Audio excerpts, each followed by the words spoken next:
Love is boundaries, preferring to be single and avoid unloving attachment due to premarital intimacy.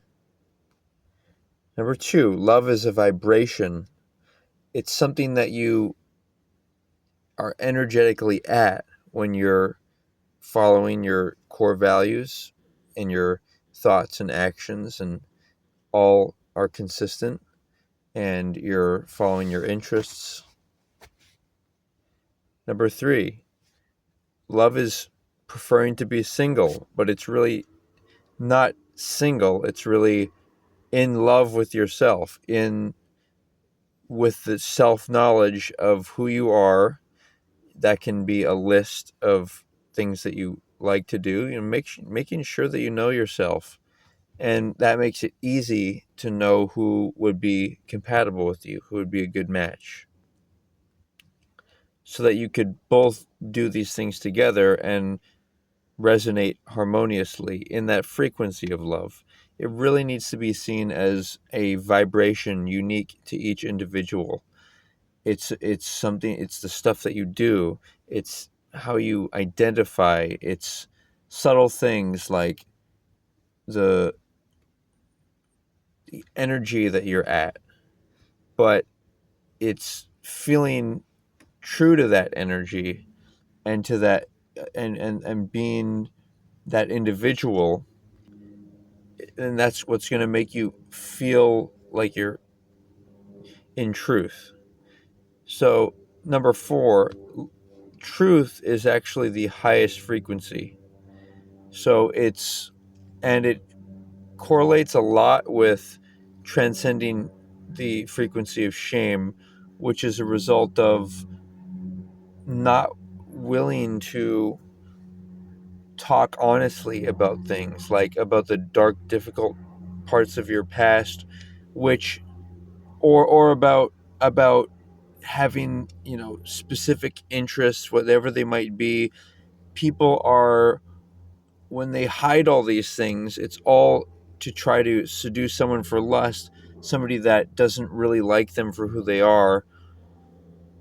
And so they hide their history, their imperfections. They try to hide them. They hide all the eccentric things that they like, and act like they're not there.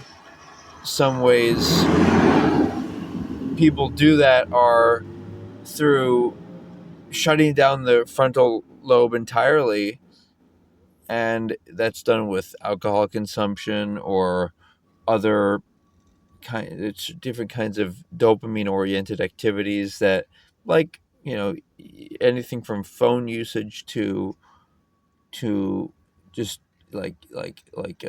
shopaholism, to anything that makes it so you don't actually have to focus on who you are. And who you are, number five, is somebody who is in love with,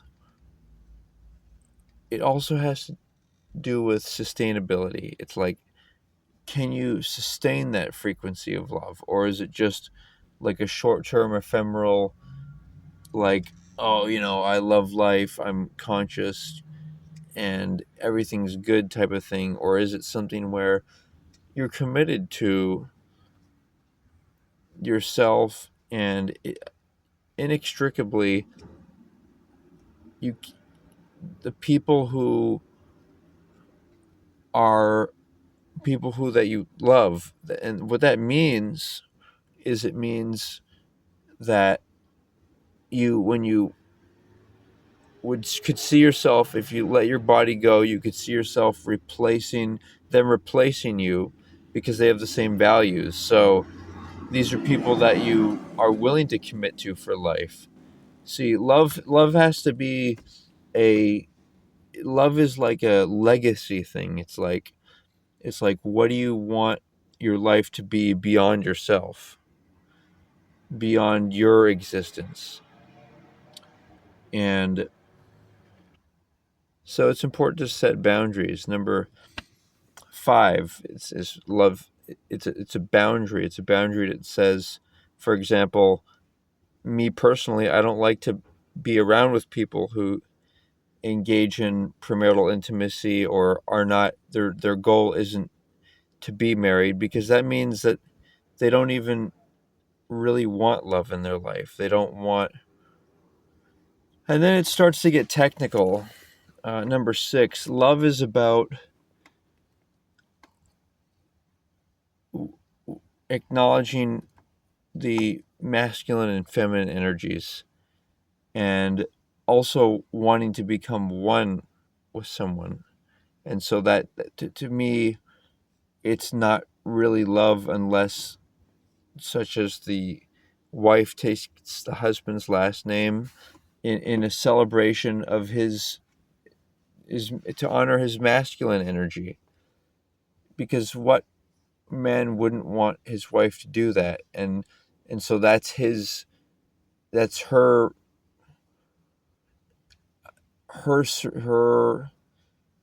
The thing about it is it's about proving love. Love is number 6, is it's about proving that you are in love, and the only way you can do that is if you're able to go through hardship together. And so part of it should be about wanting to go through hardship together. And but you can't, you want to publicly show that you're together, both what for everything from wedding bands to being in public together. But it's also having a respect for others' love. Like, and the way I do that is by saying, well, I have different interests. Like, instead of arguing with people about that they should change, I say, well, you have different interests, just like how some people prefer different sports, for example. And but it's an emphasis that, hey, wake up, wake up. It's time to realize that you're choosing your life, and you're choosing it by the boundaries you set. And by the way, the best way to set a boundary with a rude person is by saying, instead of saying, oh, they're being so rude, it's by saying you feel like you're being unfair by acting like you agree with them, or being being too generous with them, or trying to be nice with them because it feels like you're trying to trick or deceive them. It's hard to argue with that. And so love is like, it's number 7. It's about protection. It's about the ability to protect and prioritize that those who you love, and also, you know respect people for doing that themselves. If they're prioritizing certain people, it's like, love is can't be forced, it can't be contrived, it can't be based upon just people having a physical attraction, or being or having, helping each other financially or emotionally. It like you can pretend to love someone, but that's not love. Love has to be where it's unconditional. Like, even if the person didn't have wasn't physically healthy, or financially healthy, or emotionally, and this is assuming that they have, reasonable still function of their lives. But it's that, the point is, you don't need them for anything, and they don't need you for anything. And you just want to be supportive of each other because you have the same values and interests. But the critical thing is the core values. So write those down in the name of your future spouse.